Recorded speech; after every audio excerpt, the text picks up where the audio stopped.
Hi, I'm John DiFulvio. I'm from Chicago, Illinois, and I go to the Colorado School of Mines. I'm going to be a junior next year.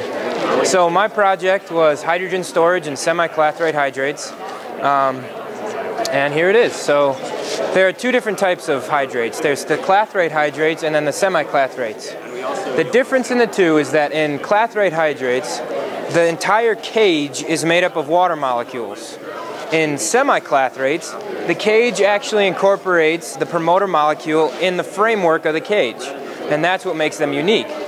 So this summer, I was kind of the first to investigate these semi-clathrates, and I studied two compounds, TBPB and TBANO3, and these show the structures of both.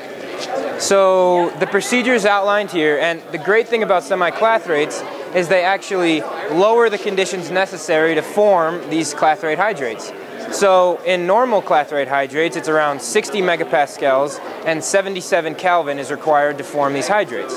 In semi-clathrates, it's only around 30 MPa and 255 Kelvin, which is much less severe than in the clathrate hydrates. So after the formation, 3 to 4 days, I would take out the compounds, and this is the cell that's used to form these hydrates. So you put the hydrate inside this cell, and then you pump in hydrogen through this valve. We leave it for 3 to 4 days, and then we remove it and run different results.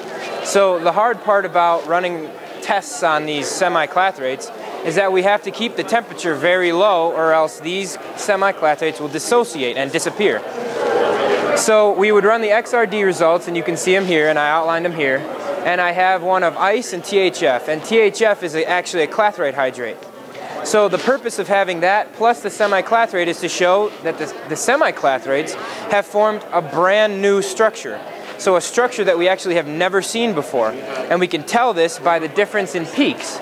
So the peak intensities and the peak variation are what make these clathrates special and new.